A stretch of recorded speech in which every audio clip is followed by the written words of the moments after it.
Hey guys, after 3 months in college, I am finally back with another trip report, coming back strong with an airline that I've never reviewed out of an airport that I've never flown out of.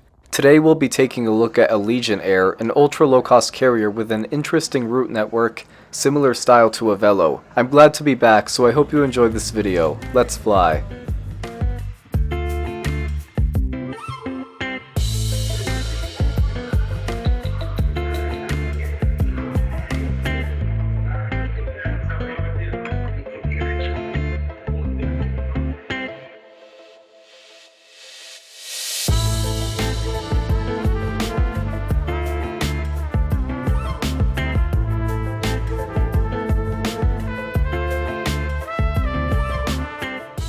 This is my first time flying out of Grand Forks, North Dakota, but you may remember that about a year ago I flew out of Fargo, which is an hour drive south of Grand Forks. In that video, I mentioned how that passenger terminal is quite small, and as a matter of fact, it was the smallest airport I had covered on this channel before flying through Helena later. But this airport here is even smaller than Fargo, at least in terms of passenger operations, and maybe even Helena too. Only 2 airlines fly out of here, those would be Delta and Allegiant. There are typically 3 daily Delta flights to Minneapolis, with Allegiant flights operating on specific days of the week to Las Vegas and Phoenix Mesa, along with seasonal Orlando flights. But that's about it for the extent of passenger flights out of Grand Forks. This airport may very well dethrone Helena Regional as the smallest airport covered on this channel. But as small as it is, the check-in area looks very nice. I like the hanging model of what I believe is an RQ-4 Global Hawk, and it looks like they've already decorated the place for Christmas.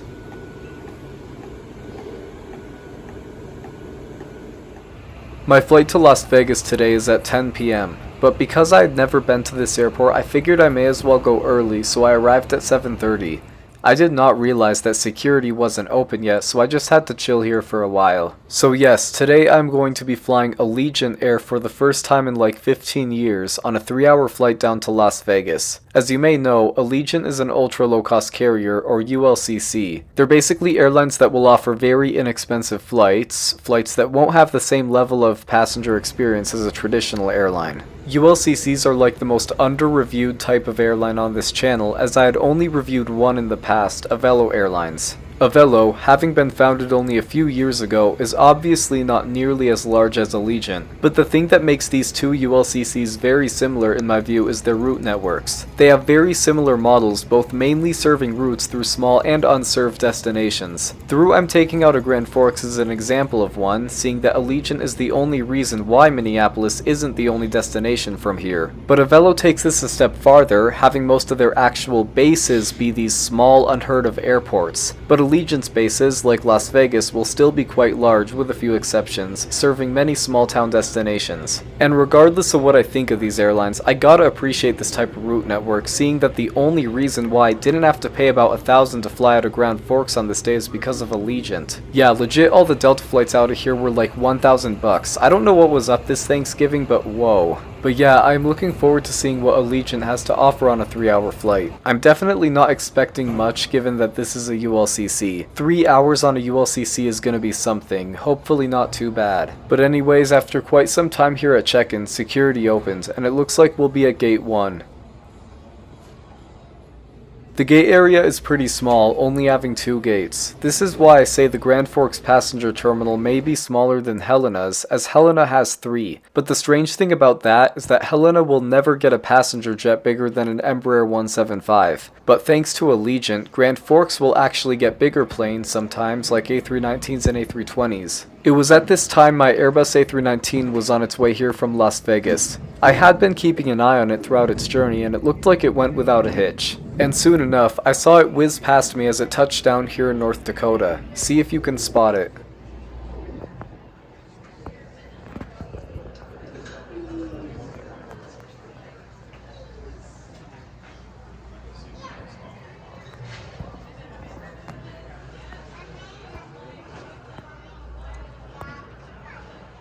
So yeah, here she is, November 337 November Victor, a 20-year-old Airbus A319. This A319 first flew for EasyJet before Allegiant took it in 2017. And as you can see, it's in the new Allegiant livery with more blue and orange in the tail area. They had originally assigned me one of the old livery 319s, November 307 November Victor, but something happened earlier today that caused it to be badly delayed on one flight, throwing it off schedule. As a matter of fact, 307 was still in Provo while this plane was on its way from Las Vegas, so I'm glad they switched it to this one. Unfortunately, because it's dark out and the gate's at a weird angle, I could not get a good shot of the plane. I got a better one in Las Vegas, but this is the best I got while I was here. If you look closely, you'll notice that this plane has 2 window exits on each side. You may know that in most A319s, it'll be 1 on each side, but with higher density seat configurations like with Allegiant, they're required to have 2 on each side. Airlines like Eurowings, as we saw in my video on them, also have this type of door configuration on their A319s, same with EasyJet.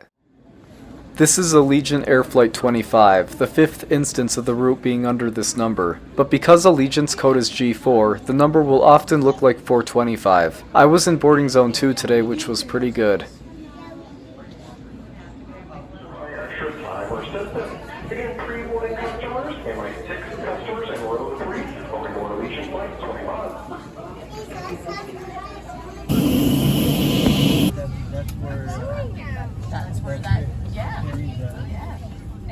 Welcome on board. For a fee of I believe 16, I selected seat 24A. First impressions, interior looks very basic, just as I expected. And I could not have made a better seat choice, as I ended up getting this entire row to myself. 3 hours on a ULCC, what more could I ask for? Unfortunately, because of how pitch black it was outside, most of the wing shots I got weren't great. That was until the landing in Las Vegas, so just wait for that. Given that this is a ULCC, I came in not expecting the seats to be very comfortable, and that was the case. They were as thin as they could possibly be without being as hard as a rock. The legroom is not great, especially for a 3-hour flight, but because I had the entire row to myself, it didn't bother me much. Also, I wasn't expecting any more on a ULCC. Emergency exit room may call upon you in the unlikely event of an emergency. Please review the criteria found on your information card located at your seatback pocket. If you're unwilling or unable to perform these functions. The tray table is not that big, but after seeing the pictures of Allegiant's A320 interiors, I cannot ask for more. The ones on the A320s are pretty much no bigger than my hand. I don't know why they put larger tray tables on the A319, but that's just how it is. The seat pocket has quite a few things. We got the safety card along with a barf bag and an always card. Finally, we got the Airline magazine. This was a surprise given that a lot of legacy carriers have been getting rid of these, but it's got some information on Allegiant along with their route map.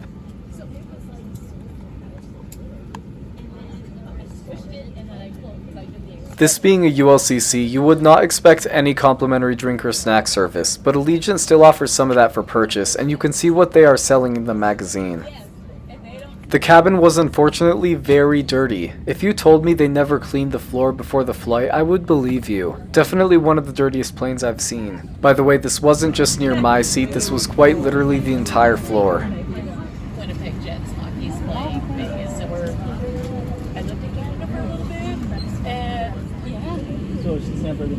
Our cabin is pressurized for your comfort and safety. If this should change, ensure the straps secure tightly by pulling on the loose end. As you exit aircraft, inflate your vest by pulling down on the red inflation tab or blowing into the red tube. All life vests are equipped with the water activator locator light. Flight attendants will distribute life vests for infants as needed. And the air mask, and if you can make it by 9:30 kids on. I mean, they're losing 9 to grab this hockey team. Last month, so they're losing the ones who like. So you got the hockey, or those football. As the captain just stated, we are in an area we're going to start de-icing. We need everybody stay seated for that portion until we are up in the air until the seatbelt signs off. Yeah. You're going to hear water being... You've been here 1 year and you're already teaching and going to health school. You heard them right, we will be getting de-iced today. It's been really cold here in Grand Forks, so I'm not surprised. 2 times a year we go fish. If we do all this different stuff, we got free stuff. We had to...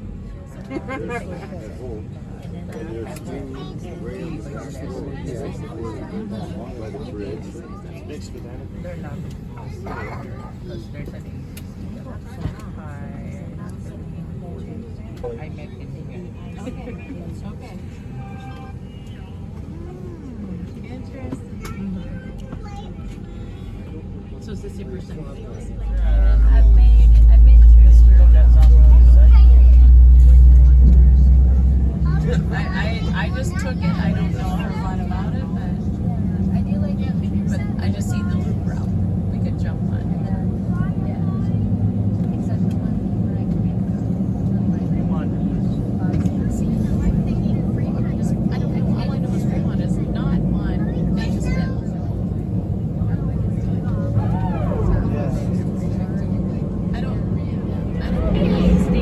What's it up for cap for departure?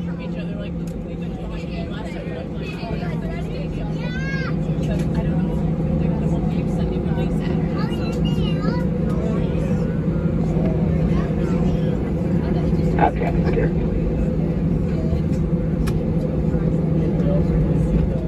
This flight was purchased as a round-trip ticket, Grand Forks to Las Vegas and back, costing $250, not including the seat selection. However, I wasn't ending off in Las Vegas. I would stay overnight in the airport and then connect on a different Allegiant flight on a separate ticket. The total cost of all my tickets was still merely half of what I would have had to pay with Delta.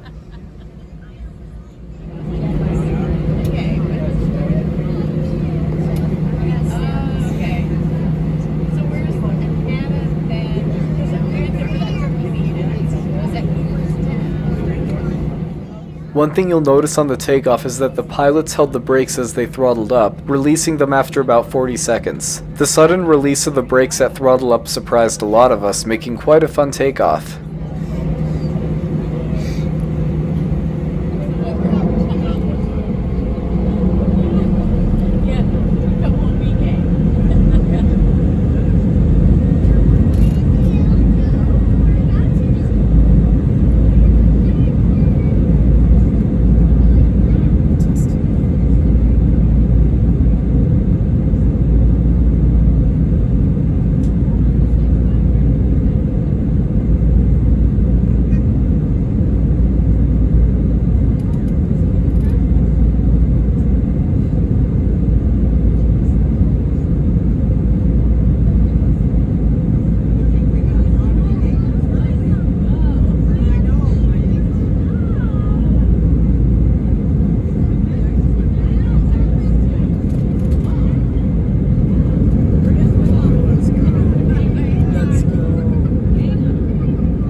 When flying an ultra-low-cost carrier, you really need to be aware of their baggage policy. After flying a Velo and only finding out about theirs a day before, I realized how strict these airlines can be with that. On a standard ticket, Allegiant allows you to bring one personal item free of charge. However, anything larger than 18 by 14 by 8 would be a carry-on in their eyes, and you'll need to pay a fee to take it on board. Anything bigger than 22 by 16 by 10 would be a checked bag, and there's a fee for that too. Luckily, I was able to pack light, so I didn't need to buy carry-on privilege, but it's especially important to look this information up when flying Allegiant or literally any low-cost carrier.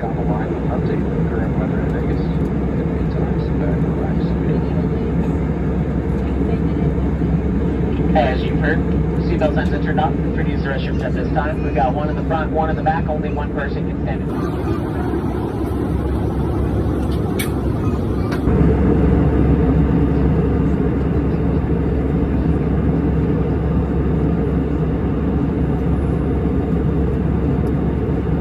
Pick it up at the time. Just wait until we pass your row or until we're done with the service. Soon enough, the cabin crew began by onboard service. I didn't get anything on this flight though. For most of the beginning, I was listening to music and looking at the city lights outside. I thought I may as well get some sleep, especially given that I'd spend the night in Vegas airport. I didn't think I'd be able to with how uncomfortable the seats are, but with the entire row to myself, I managed to get some shut-eye.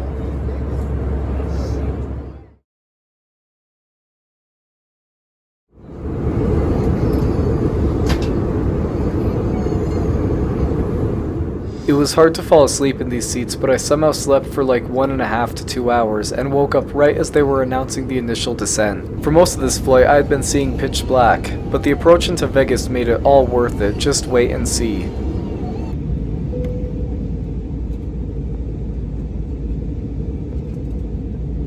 I have captain's care.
Our final left turn onto the runway was at an angle that allowed me to actually see the runway before we landed. The same thing happened when I landed in LaGuardia over 2 years ago, except this time it's at night. Let's see if you can spot it.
and gentlemen, welcome to Las Vegas. Local time is approximately 11:10 p.m. For your continued safety and safety of those around you, please remain seated with your seatbelt securely fastened until the aircraft comes to a final stop.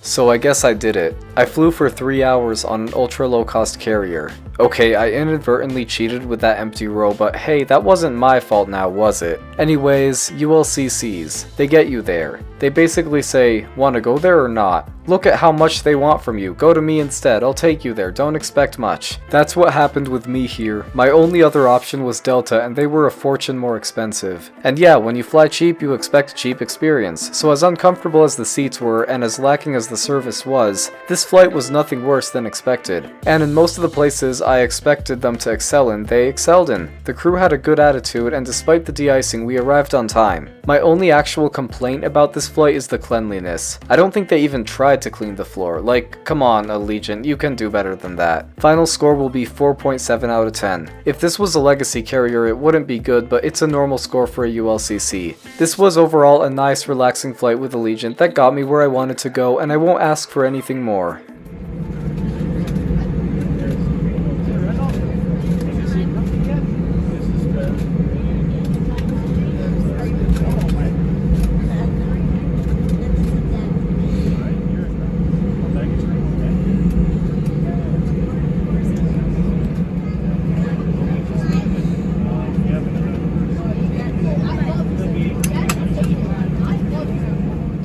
Our arrival gate was to be B2, but we stopped here for a few minutes. I never found out why, maybe our gate was occupied or something. One thing that surprised me is how many Spirit planes there were. Just about 2 weeks before this, Spirit filed for bankruptcy, so I didn't think I'd see so many of them seemingly operate as normal. Soon enough, we were on the move again to B2. I didn't think Allegiant ever used the B gate, so that was interesting.